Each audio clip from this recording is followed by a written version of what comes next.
안녕하세요. 토요미스테리 디바제시카입니다. 2015년 1월 텍사스 휴스턴 외곽에 있는 작은 도시 톰볼의 의료센터로부터 신고 전화가 걸려옵니다. 빨리 경찰 좀 보내주세요. 환자 가족이 총을 겨누고 있어요. 이 협박의 주인공은 한 환자의 아버지였죠. 얼마 전 병원에서 뇌사 판정을 받았던 조지 피커링 3세의 아버지 조지 피커링 2세였습니다. 그는 아들에 대한 판정을 납득하지 못한다면서 병실 점거하고 의료진에게 9mm짜리 권총을 겨누고 있었던 건데요. 피커링은 술에 취한 채 다 죽여버릴 거다, 아들과 나만 있게 해달라, 이렇게 위협을 가했고요. 거기에 더해서 나한테 이 권총만 있을 거라고 생각하지 마, 막 이렇게 추가 협박을 이어갑니다.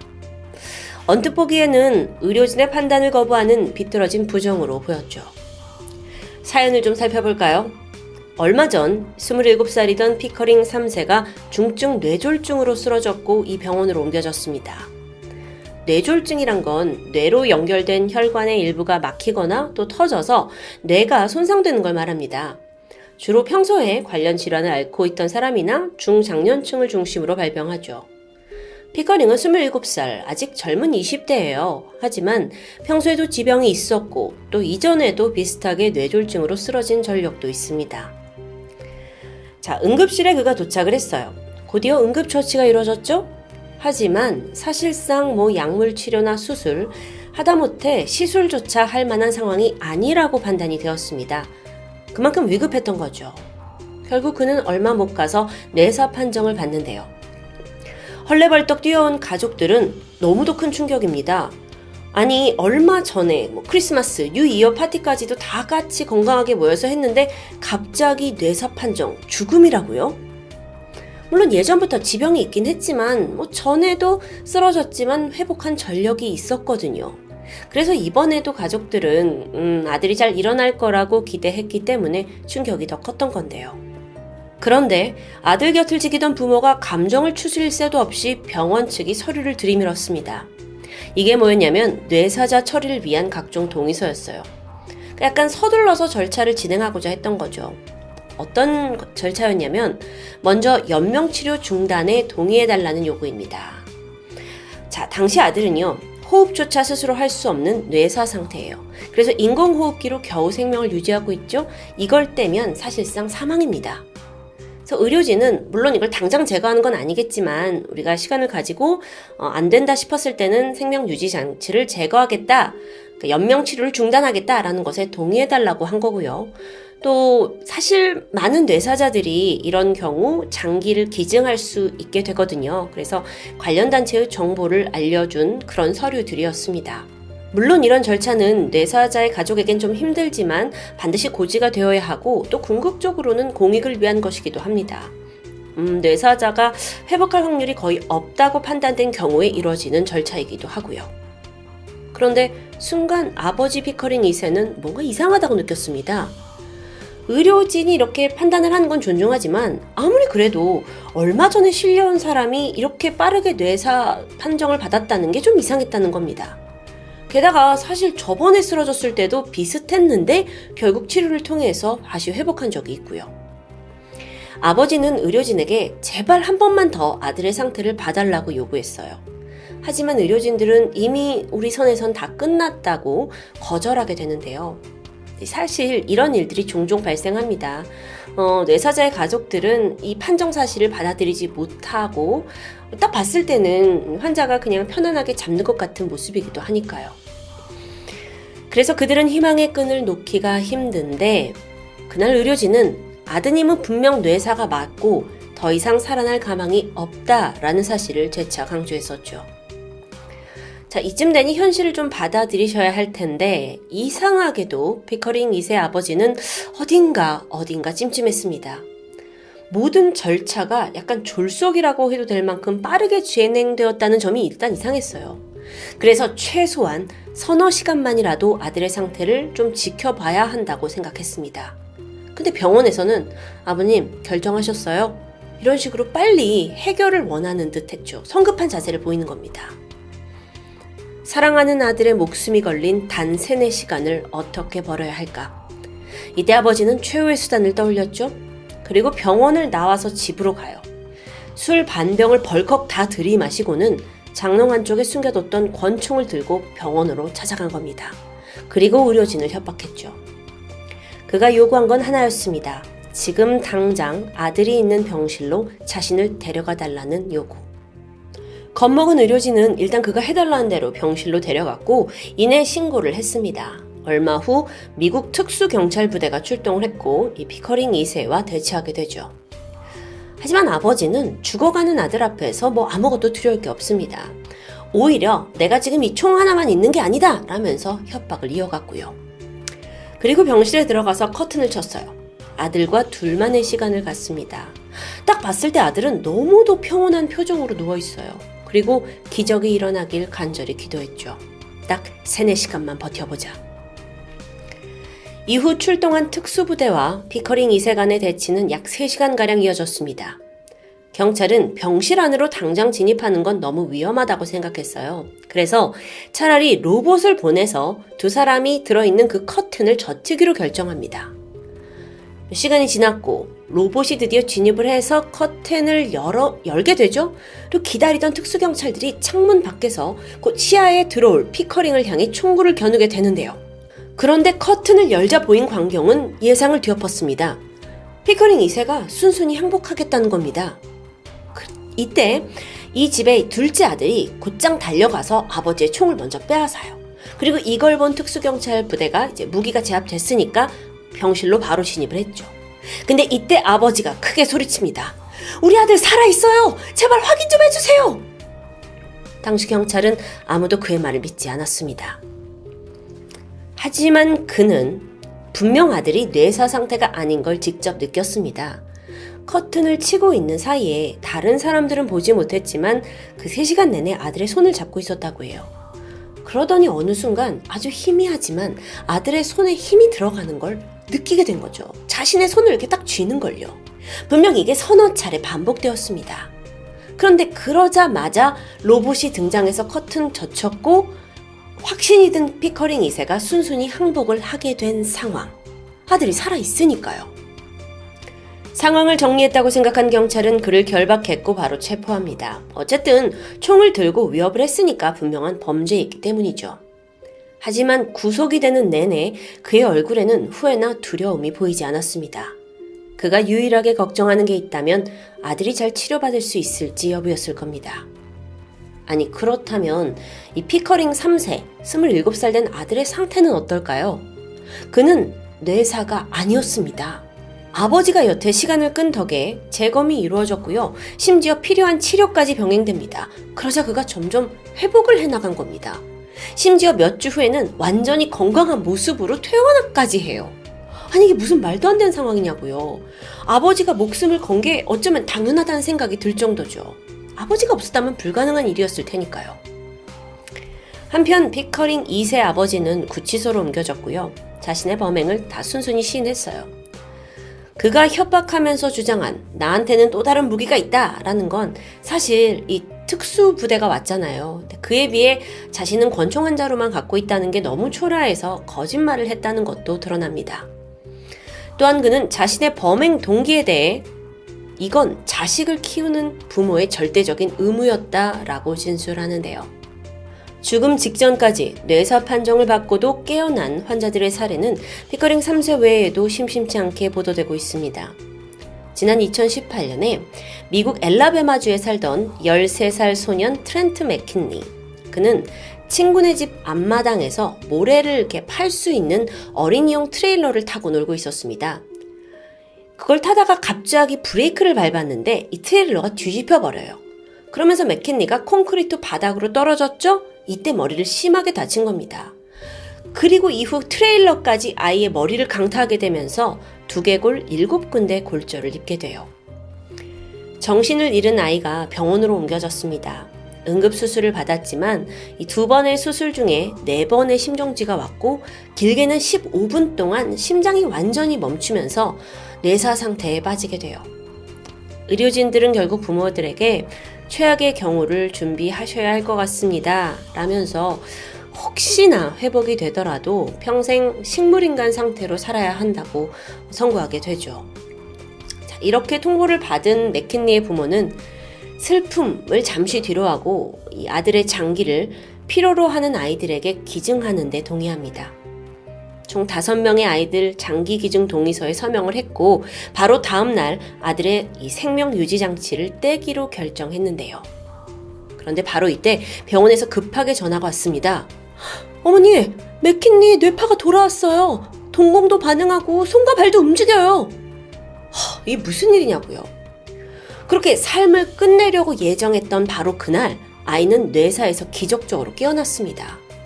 그리고 깨어난 지 일주일 만에 완전히 일어나서요. 온몸 스트레칭을 할 만큼 몸이 많이 회복이 됐고 사고 한 달 후엔 집에 돌아오게 되죠.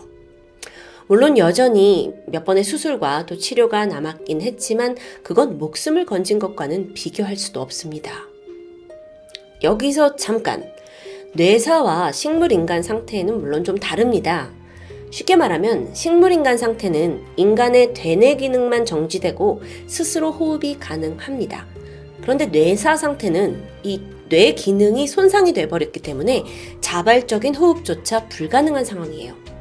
그래서 일시적으로 생명 유지는 가능하지만 뇌사 상태에서는 결국 심장박동이 정지하고 머지않아 사망에 이를 수밖에 없는데요.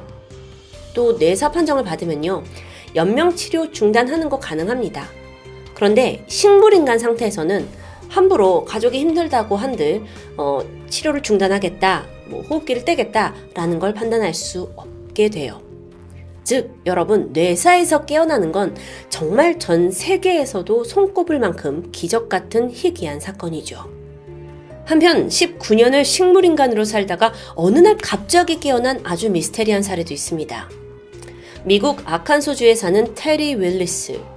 그는 지난 1984년 19살이던 당시에 자동차가 다리 아래로 추락하면서 정신을 잃었고 이후 3개월간 완전히 혼수 상태에 빠졌습니다.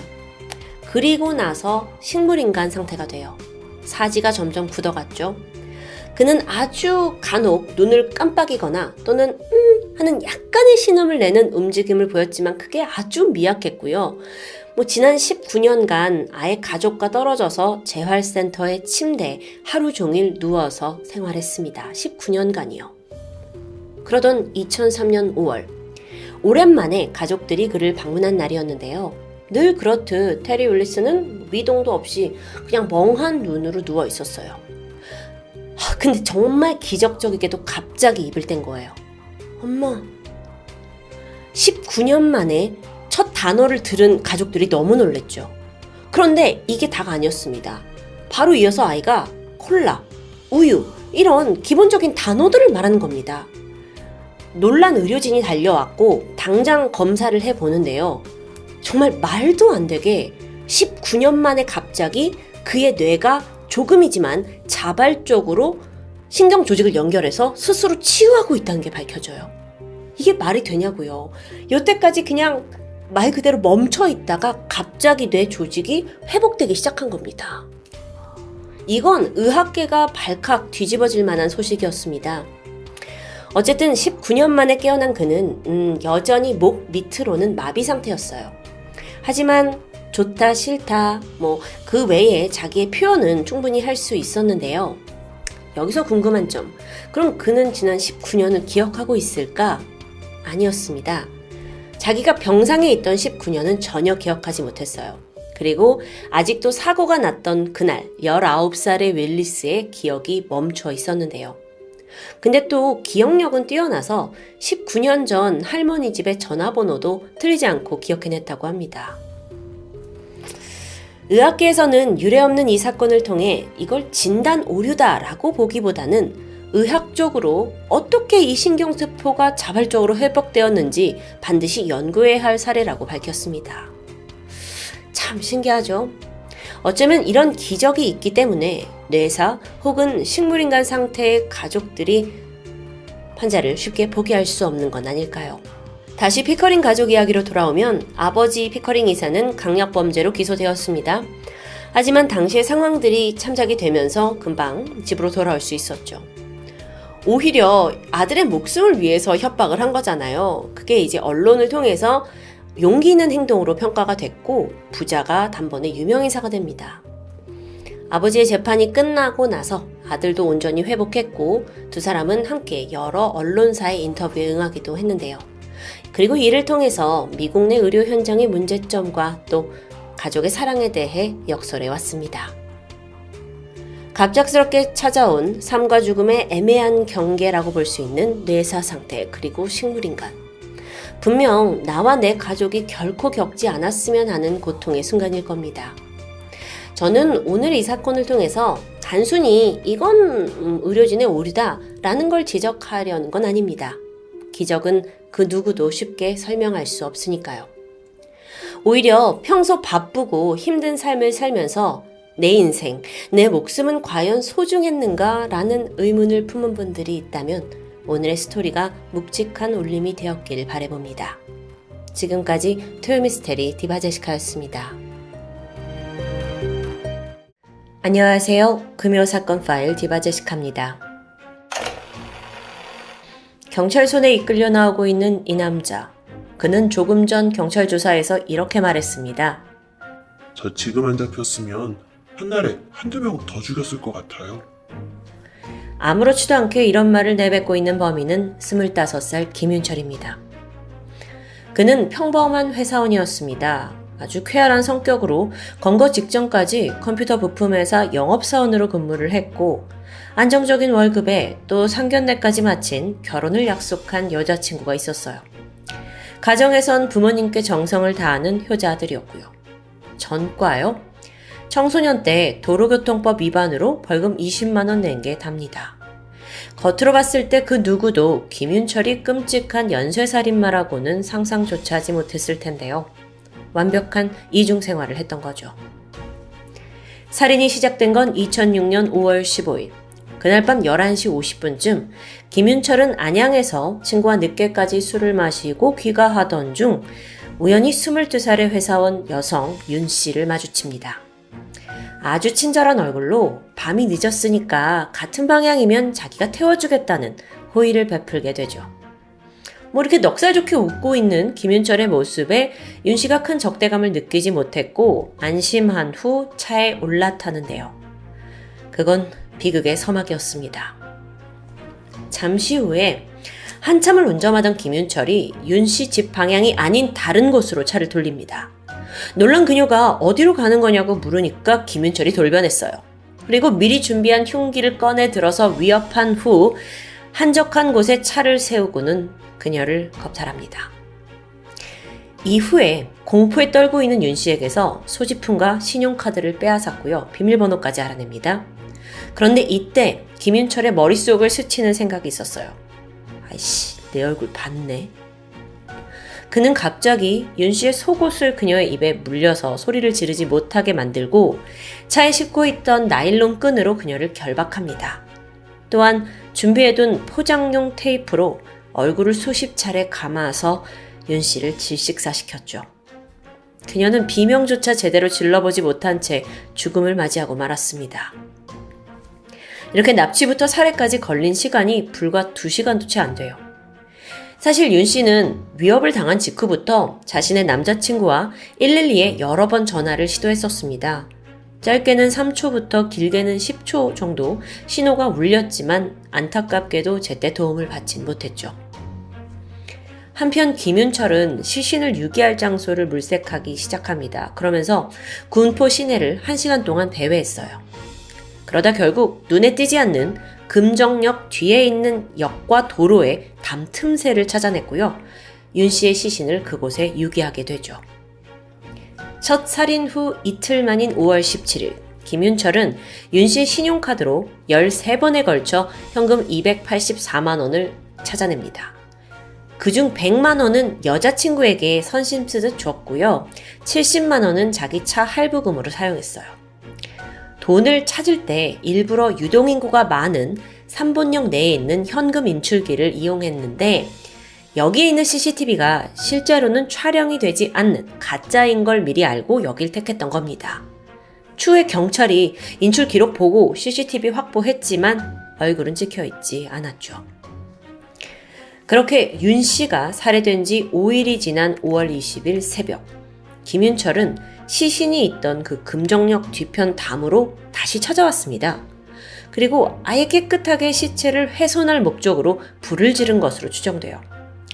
화재 신고를 받고 소방대가 출동해서 불에 탄 시신을 발견했지만 당장 육안으로는 신원 확인이 불가능했죠. 그래서 추후 국가수 감식으로 그녀의 손가락과 또 과거 치아 기록을 통해 실종된 윤 씨라는 게 밝혀집니다.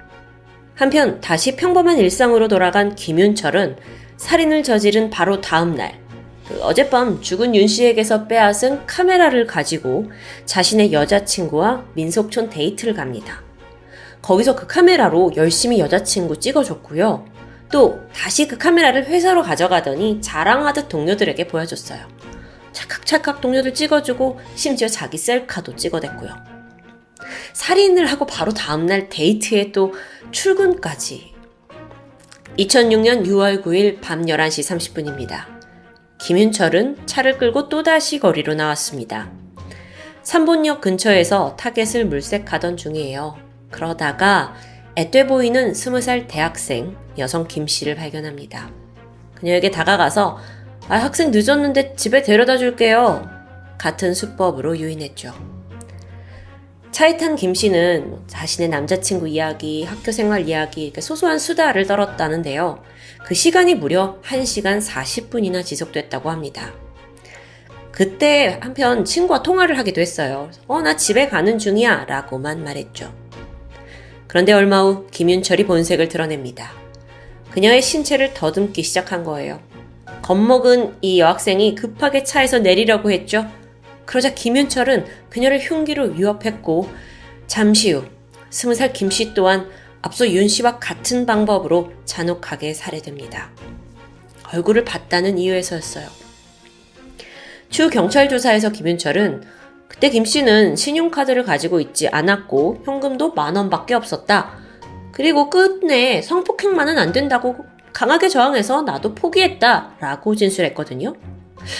근데 발견된 그녀의 시체에는 성폭행의 흔적이 곳곳에서 보였습니다. 김 씨는 실종 3주가 지난 7월 3일 의왕시 청계동 공동묘지 근처 풀숲에서 웅크려 있는 나체로 발견되었어요. 특이한 점은 허벅지 부근에 예리한 흉기로 도려낸 듯한 깊은 상처가 있었고요. 양손이 결박당한 채 얼굴은 테이프로 휘감겨져 있었죠. 후에 범인은 사체 훼손 부분에 대해서는 부인했지만 국과수 부검 결과 그 상처가 벌레나 우연히 생길 만한 게 아니라 다분히 의도적으로 도려내진 거라는 소견을 밝혔습니다. 자, 이렇듯 일대에서 같은 수법으로 살해된 2명의 여성 사체가 발견되면서 경찰은 비상에 걸렸습니다. 이 첫 번째, 두 번째 사건이 한 달도 채 되지 않은 시점에서 발생을 했기 때문에 언제 어디서 세 번째 살인이 벌어질지 모르는 위험한 상황이에요. 두 여성은 서로 모르는 사이고 목격자도 CCTV도 없고 범인을 추적할 증거도 없습니다. 경찰이 난항을 겪고 있었죠. 그리고 그러던 중 세 번째 피해자까지 생기고 맙니다. 7월 1일 밤 11시 군포시 삼본동에서 집으로 귀가하고 있던 당시 27살의 허씨. 김윤철은요, 이미 지난 2번의 범행을 자기가 완벽하게 처리했다는 나름의 자신감을 얻은 듯 했어요. 그래서 세 번째 범행에선 더 과감한 모습을 보이게 됩니다. 여러분, 보통 연쇄 살인범들은 살인을 하면 할수록 더 대범해지고 잔인해지는 모습을 보인다고 해요. 그게 여기서도 나타난 거죠. 이번에 김윤철은 애초부터 폭력을 사용해서 강제로 그녀를 차에 태웠어요. 그리고 이전과 같은 방법으로 그녀를 살해하고 시신을 유기합니다. 그런데 이때 죽은 허 씨에게서 챙긴 물건이 하나 있습니다. 바로 명품 구찌 가방이에요. 여성용이죠? 네, 김윤철은 이 가방을 자신의 여자친구에게 선물합니다. 기가 막히죠. 한편 연쇄살인 사건의 범인을 추적하던 경찰이 한 가지 꾀를 내게 돼요. 우선 범인은 그 첫 피해자였던 윤 씨의 돈을 인출한 현금 지급기 CCTV가 촬영이 되지 않는다는 걸 이미 알고 있었죠. 그래서 여기 와서 뽑은 거니까요. 그렇다면 다른 여성들에게서도 뺏은 카드를 여기서 인출하지 않을까요? 즉각 경찰은 정상으로 작동하는 CCTV로 교체를 한 후에 상황을 지켜보기로 합니다. 그리고 이 예상은 적중했죠. 범인 김윤철이 세 번째 피해자 허 씨의 신용카드를 들고 또다시 이곳을 찾았던 겁니다. 허 씨가 실종된 지 이틀 후인 7월 3일. 이때는 아직 허 씨의 시신이 발견되기 전인데요. 김윤철이 그녀의 카드로 120만 원을 인출하는 장면이 포착됩니다. 경찰이 신속하게 신원을 확보했고 다음날 새벽 아파트 주차장에서 김윤철을 긴급 체포하는데 성공합니다. 경찰에 연행된 후 김윤철은 완강히 범행을 부인했습니다. 이미 현금 인출기에 얼굴 찍혀 있고 또 경찰이 증거까지 확보했지만 무조건적으로 난 아니다 이런 식이에요. 그러다가 김윤철의 패기를 꺾을 만한 결정적인 단서가 등장하죠. 바로 국과수의 DNA 분석 결과였습니다. 아니 이게 정확히 일치하잖아요. 그제서야 범행을 자백하기 시작하는데 또 그게 전부 다는 아니었죠. 사실 아까 검거되었을 당시 세 번째 피해자 허 씨의 시신이 발견되기 전이라고 했죠. 김윤철이 허 씨의 생사에 대해서는 입을 굳게 다무는 겁니다. 분명 마지막으로 쓴 게 허 씨 카드인데 경찰이 이 여성은 지금 어디 있냐 어떻게 됐냐 추궁을 해도 입을 열지 않아요. 그러다가 결국 기자회견을 1시간 앞둔 7월 5일 오후 2시 김윤철이 직접 수사관에게 면담을 요청했고 이때 자기가 허 씨를 죽이고 유기한 사실을 자백합니다. 서둘러 경찰이 장소를 파악한 후에 가봤죠. 그리고 같은 날 의왕시 백운호수 인근 야간 풀숲에서 허 씨의 시신을 발견합니다. 발견 당시 그녀의 몸 여기저기에 구타로 인한 상처가 남아 있었어요. 자, 이렇게 지난 46일간 군포, 안양 일대에서 3명의 여성을 연쇄적으로 살해한 범인 김윤철의 행각이 모두 드러났습니다. 낮에는 평범한 직장인이자 또 살가운 아들, 그리고 다정한 남자친구였는데 밤이 되면 여성들 물색하고 겁탈한 후에 테이프로 얼굴을 감는 아주 잔인한 방식으로 살인을 즐겼던 김윤철. 그런데요, 앞서 말씀드렸죠? 그는 이전에 전과라고는 없던 사람입니다. 근데 이게 초범이라고 보기에는 수법이 너무도 잔인한 거예요. 그래서 경찰은 도대체 하루아침에 왜 이렇게 잔혹범이 됐는지 동기가 궁금해졌죠.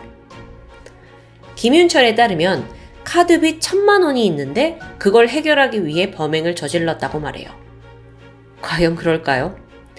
당시 연봉이 2,800만 원 정도고 또 부모님의 가정형편도 그리 나쁘진 않았어요.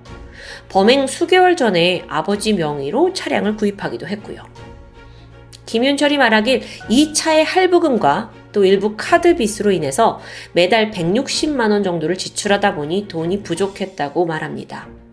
그동안은 어떻게 돈을 빌려서 좀 충당을 했는데 더 이상 안 되겠다라는 생각이 들어서 범행을 결심했다는 거예요. 아니 근데 생각해보세요. 돈 때문에 그런 거라면서 왜 겁탈을 하는 거죠? 그에 대한 답은 자택 수사에서 어느 정도 찾을 수 있었습니다. 김윤철 집을 수색해보니 수십 건의 포르노가 발견되었어요. 그리고 여기서 취향이 고스란히 드러나는데요. 영상들 대부분 여성을 테이프로 결박하거나 강압적으로 이런 성행위를 하는 장면, 또 여성이 고통스러워하면서 원하지 않는 성행위가 묘사되는 그런 부류였던 겁니다. 그래서 이걸 토대로 경찰은 김윤철이 평소 가학적인 성에 매료되어 있고 이런 걸 보면서 범행에 활용한 것으로 추정하고 있습니다. 이뿐만 아니라 어린 시절 그는 어머니가 형만 편애한다는 피해의식에 사로잡혀 있었는데요. 이로 인해 성장을 하면서 여성에 대한 이유 없는 증오심이 잠재되어 있었을 거라고는 분석이 나오기도 했죠. 범인 당사자는 돈 때문에 범행을 했다고 하는데 그 정도가 너무 지나치니까 이런 범행 동기에 대한 여러 가지 추정과 분석이 이어졌던 겁니다. 그만큼 잔혹했다는 뜻이었겠죠. 덧붙여서 김윤철 본인도요. 안 잡혔으면 한 달에 한두 명 더 죽였을 것 같다 라고 감히 말해요. 그러니까 분명 돈을 떠나서 어떤 이상 성욕 혹은 살인 자체에 집착을 했던 것으로 보이죠. 실제 김윤철은 이런 말을 했습니다. 살인을 하면 할수록 범행에 중독되어 갔다고요. 첫 번째는 몰랐는데 두 번째 피해자를 살해할 땐 말로 표현할 수 없는 희열을 느꼈다고도 말했죠. 자, 그럼 조사 과정에서 그는 반성의 기미를 보였을까요? 아니요. 피해자들에게 미안한 마음은 있지만 나 자신에게 올 피해만 생각했다. 내 여자친구, 회사 동료, 친구나 가족들이 내 범죄를 알게 되면 피해가 생길 것 같아 어쩔 수 없이 저지른 거다라고 말해요. 이 진술 상당히 자기중심적 아닌가요? 그러니까 즉 자기가 불리해지는 입장만 생각하고 아무런 이유 없이 죽임을 당한 억울함에 대한 공감은 전혀 없어 보이죠. 사실 이 사건에서 가장 엽기적인 그런 부분은 이 살인 직후에 피해자 카메라로 여친 사진 찍어주고 동료들한테 자랑하고 또 세 번째 피해자에게 찍은 구찌 가방 막 선물하고 너무도 정말 이중적인 모습이에요. 이런 사람 절대 곁에 두고 싶지 않죠. 근데 한편으론 그렇기 때문에 아무도 그가 연쇄살인범이라고 상상조차 못했던 겁니다. 이제 마무리입니다. 긴 재판 끝에 2007년 6월 김윤철은 대법원에서 무기징역이 확정됩니다. 그리고 현재 차가운 감옥에서 16년째 복역 중이죠. 형식적으로는 가석방이 가능한 상태예요. 그래서 2026년부터 가석방 신청을 할 수는 있지만 워낙 죄질이 나빠서 가능성은 없다고 알려져 있습니다. 검거된 이후 그리고 재판 과정까지도 김윤철은 크게 반성하는 자세를 보이진 않았다고 해요. 미안하다라는 말도 기자들 앞에서 좀 형식적으로 내뱉은 것 같고요.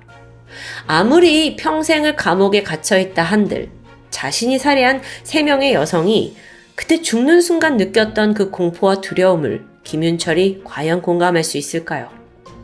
16년이 지난 지금은 어떨지 모르겠습니다. 부디 뼈저리게 자신의 죄를 반성하고 살길 바라봅니다. 지금까지 금요사건 파일 디바제시카였습니다.